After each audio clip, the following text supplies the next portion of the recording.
Porque todo aquele que invocar o nome do Senhor será salvo. Como então eles invocarão aquele em que não creram? E como eles crerão naquele em que não ouviram? E como ouvirão se não há quem pregue? E como pregarão se não forem enviados? Amém? Pode tomar o teu assento, glorificando o nome do Senhor. Meus amados irmãos, o apóstolo Paulo, ao escrever essa epístola, ele está numa das suas viagens missionárias. Ele escreve essa carta quando ele está passando pela cidade de Corinto.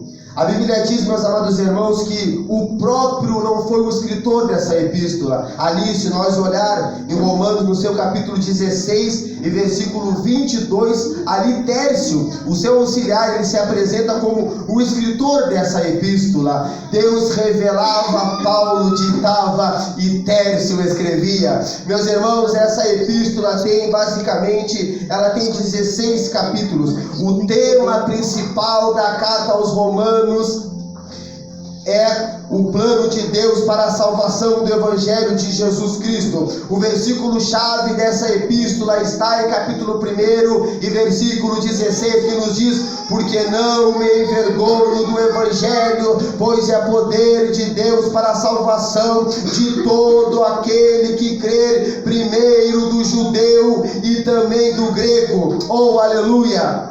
Glória a Deus. Meus irmãos, o apóstolo Paulo, a história nos relata que ele era um homem de estatura baixa, que tinha uma certa curvatura nas pernas, um homem calvo, um homem do qual tinha um chamado missionário na sua vida. Se nós formos olhar, meus amados irmãos, Paulo, ele foi formado e nascido no mundo grego, filhos de pais judeus. Paulo, nascido lá e formado na cidade de Tarso. A Bíblia nos diz, no livro de Atos dos Apóstolos, no seu capítulo 9, sobre a conversão de Saulo. Ali vai nos dizer que Saulo, ele pede cartas para Damasco, porque Saulo sabia que em Damasco, na sinagoga, haveria uma reunião dos crentes, e como Saulo matava crente a fio da espada, ele perseguia crente. Saulo pede cartas para Damasco, para poder, a intenção dele era prender os crentes e levar para Jerusalém. Mas a Bíblia diz que no caminho para Damasco, quando Saulo está chegando na cidade de Damasco para atravessar a linha para entrar na cidade, ali Saulo teve um encontro com Deus. A Bíblia diz que ali Saulo caiu com o rosto em terra. Ali a Bíblia diz que Saulo foi tomado por uma luz tão resplandecente. A Bíblia diz que Saulo olhava para baixo, ele via luz.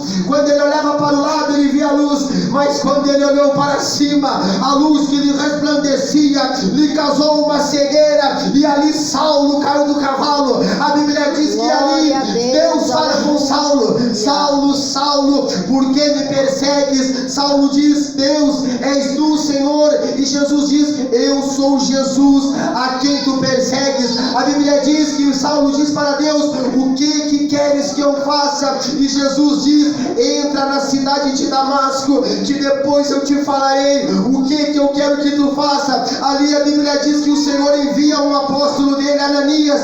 A Bíblia diz que Ananias teve um encontro com Saulo. Deus manda Ananias ir orar para Saulo. A Bíblia diz que quando Ananias impor as suas mãos, irmã Ana Paula, na cabeça de Saulo para orar para ele, ali os seus olhos recaindo aquela escama, Saulo voltou a enxergar e foi batizado no Espírito Santo. E ali Saulo não é mais um perseguidor de crente, ali ele vira um homem, meus amados irmãos, o qual escreveu 13 cartas do Novo Testamento, onde tem mensagem bíblica, tem revelação do céu, meus amados irmãos. Aleluia. Oh, Glória a Deus. Meus irmãos, o apóstolo Paulo, aqui neste tema, ele começa firmemente a questionar que é impossível que alguém clame o nome do Senhor sem aquele que conheça Ele primeiro. Como pode o ser humano invocar alguém em quem não conhece? Como pode o ser humano chamar o nome de alguém que não ouviu falar? Alguém em que não confia? Alguém em que não acredita? Ei, não há salvação sem fé em Jesus Cristo. Não há cura sem fé em Jesus Cristo. Não há milagre sem fé em Jesus Cristo.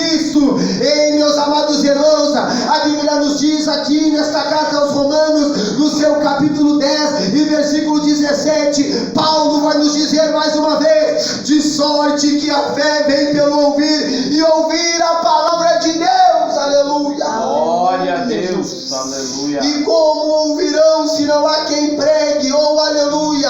Aqui Paulo revela o maravilhoso privilégio que nós temos de pregar a palavra de Jesus Cristo, de sermos participantes, meus amados irmãos, da obra da redenção, como uns arautos do Evangelho de Jesus Cristo. Tem muita gente, meus irmãos, que pensam que nós devemos evangelizar. Tem muita gente que pensa que nós devemos pregar a palavra, irmão Daniel, somente porque Jesus ordenou isso. Não, essas pessoas têm o Evangelho como uma obrigação e não como uma satisfação. Mas Paulo vai nos dizer que é um privilégio nós sermos o arauto do Evangelho. Paulo vai nos dizer que é um amor nós pregar a palavra de Deus. Aleluia. Aleluia. Deus, Glória a poderoso, Deus. Jesus. Meus amados irmãos, Paulo vai nos dizer, mais uma vez, Paulo diz em Efésios capítulo 3, e no seu versículo 8, a mim que sou menos que o mínimo de todos os santos, me foi dada esta graça de pregar o Evangelho entre os gentios, as riquezas incompreensíveis de Cristo. 2 Timóteo capítulo 4, versículo 2, Paulo diz mais uma vez, temos que pregar o Evangelho em tempo e fora de tempo. Ei, muitos ainda não escutaram essa poderosa palavra, irmã Paula. Muitos ainda não escutaram, pastor Marcos, esse Evangelho de Jesus Cristo que cura, que liberta e que transforma. Ei, escute, Romanos capítulo 2 e versículo 11, Paulo vai dizer mais uma vez, porque para Deus não há acepção de pessoas. Ei, Paulo está dizendo, é pro gentil, é pro grego, não entendendo. Vou falar para a esquerda, Paulo está dizendo, não há acepção de pessoas para Deus. Escute, é pro rico, é pro pobre, ei, é pro mendigo, ei, é pro morador de rua. Escute, é pro presidiário, ei, é pro assaltante, é pro gordo, é pro magro, é pro alto, é pro baixo. Não há acepção de pessoas para Deus. Aleluia. Glória a Deus. Glória a Aleluia. Oh, Aleluia. Jesus Cristo de Nazaré, aleluia. Meus amados irmãos, como eu começo a pregar essa poderosa palavra do Senhor, eu começo a me lembrar quando Jesus me chamou como pregador do Evangelho. Irmão Marcos, eu não tinha boca para nada, eu era um homem tímido, mas a partir do dia em que eu tive um encontro com Deus, em que o homem orou por mim, que eu fui batizado no Espírito Santo, começou a brotar versículo na minha cabeça, como uma pipoca estourando numa panela. Jesus. Deus da glória. Eu achava que eu estava louco. O que é isso? Eu me acordava na madrugada falando versículo bíblico e falando em língua estranha por 2 dias, e a minha esposa se assustava e dizia, o que é isso? Mas ali estava a glória de Deus. Aleluia. Glória a Deus. Se Deus nos chama como pregadores, não adianta nós fugir, meus amados irmãos. Aleluia.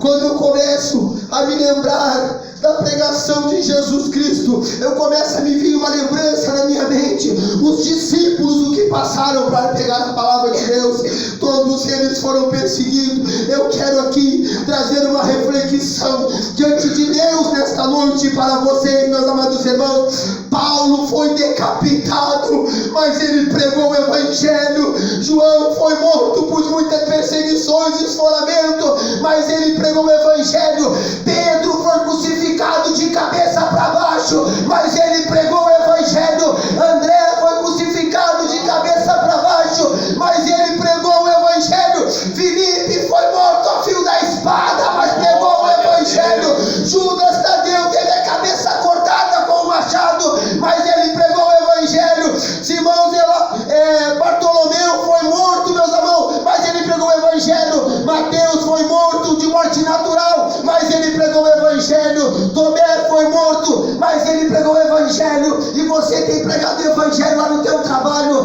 você tem pregado o Evangelho lá na escola, você tem falado de Jesus lá onde você tem passado. Prega o verdadeiro Evangelho, porque muitos não escutaram ainda esta mensagem. Aleluia. Glória a Deus. Deus Todo-Poderoso, Aleluia, Jesus. Meus irmãos, hoje eu me lembrava, hoje nós fomos, meu irmão Marcos, fazer uma obra missionária, levar a ceia para alguns irmãos que estão abandonados no interior, 25 quilômetros de estrada de chão, terral, pedreira. E Jesus falou comigo nesta manhã: como que eu vou pregar sobre missão se eu não estou fazendo?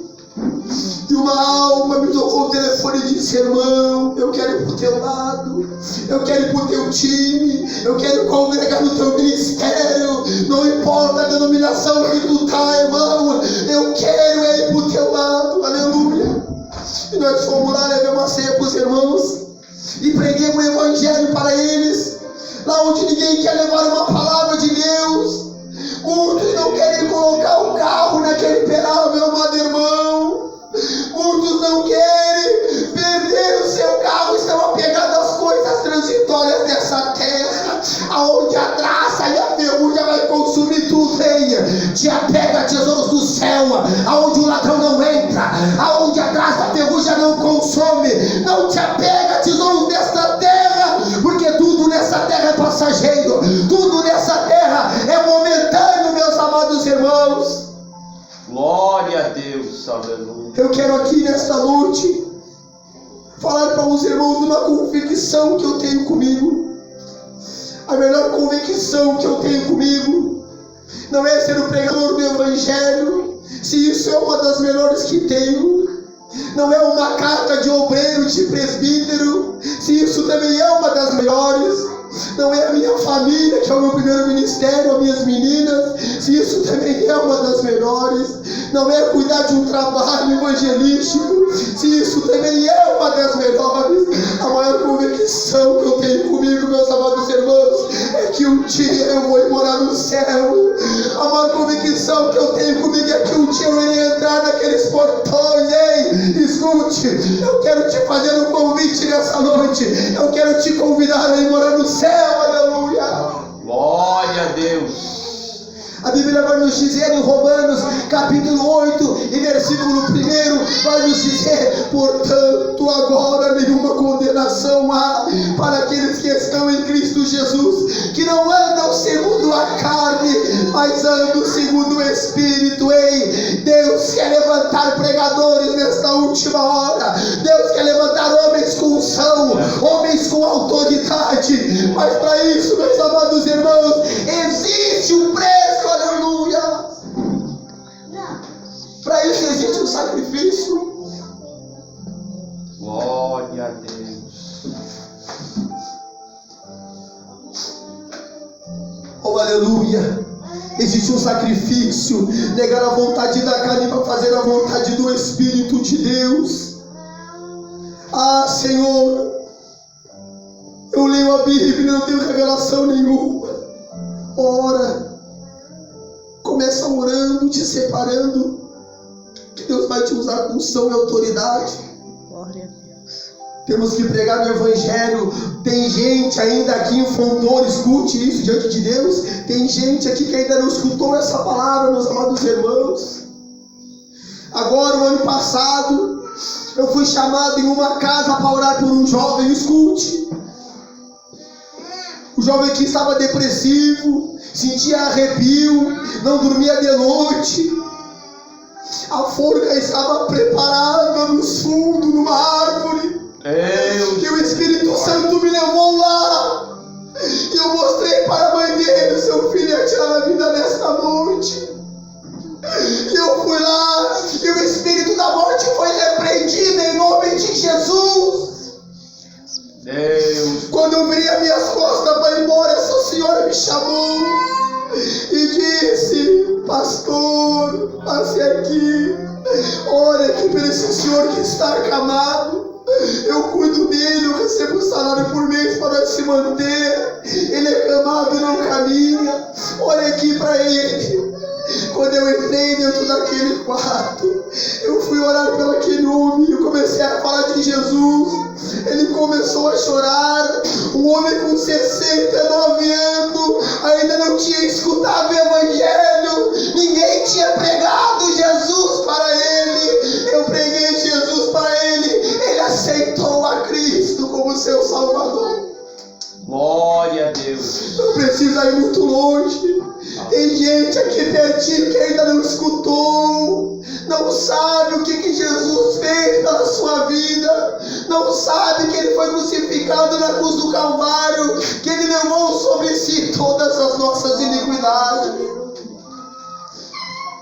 Temos que pregar o verdadeiro evangelho. Ei, meus amados irmãos, Jesus quer levantar arautos aqui neste lugar. Tem arauto, tem arauto, tem arauto, tem arauto da palavra de Deus. Paulo vai nos dizer que temos que pregar o evangelho em tempo, em fora de tempo. Meus irmãos, a certa feita eu estava com uma oportunidade de ir pregar lá na cidade do Rio Grande, na Vila da Mangueira, onde tinha uma congregação dos Gideões, onde nós congregávamos ali, eu e a irmã Néia. Me chamaram para ir pregar o evangelho. O pastor disse: eu não tenho para te dar para gasolina. Hoje nós não temos, eu tinha uma motinha. Porém, meus amados irmãos, eu estava lá. Quando eu olhei no fundo da casa, tinha um pouco de fio de cobre, esse fio de luz, e eu fui lá e peguei um fio de luz. Quando eu olhei para o fundo, estava um homem que está vindo para cá. Este homem é testemunha viva. O pastor Ronaldo, estava ele e a sua esposa queimando um monte de taquara no fundo do pátio, num circo que tinham juntado lá, que tinham rachilhado o pátio.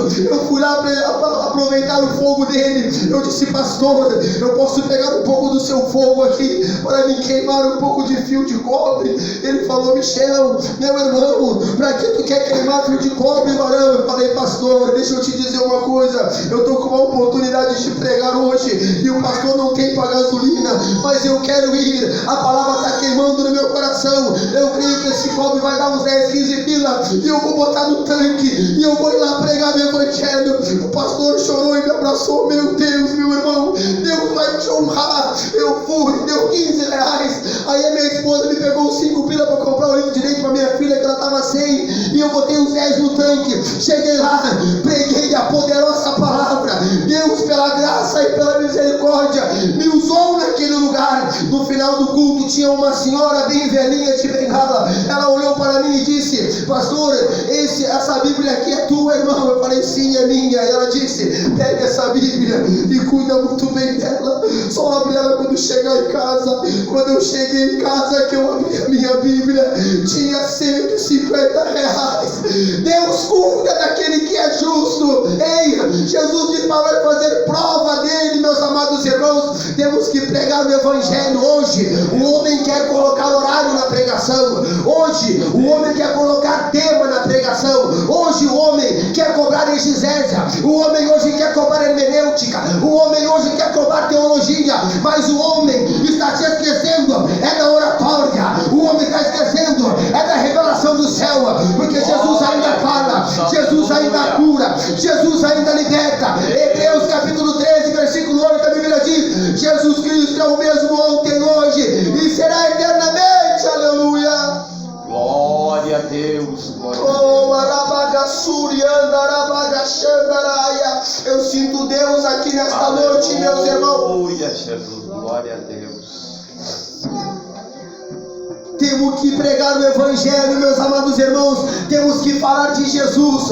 O cristão tem que ser conhecido por onde ele colocar a planta dos seus pés. Ele tem que falar de Jesus. Ele tem que dizer que Jesus cura, que Jesus liberta, que Jesus transforma, que o Espírito Santo batiza nesta terra. Aleluia. Glória a Deus. Glória a Deus. Irmãos, o homem muitas das vezes pode tentar nos parar.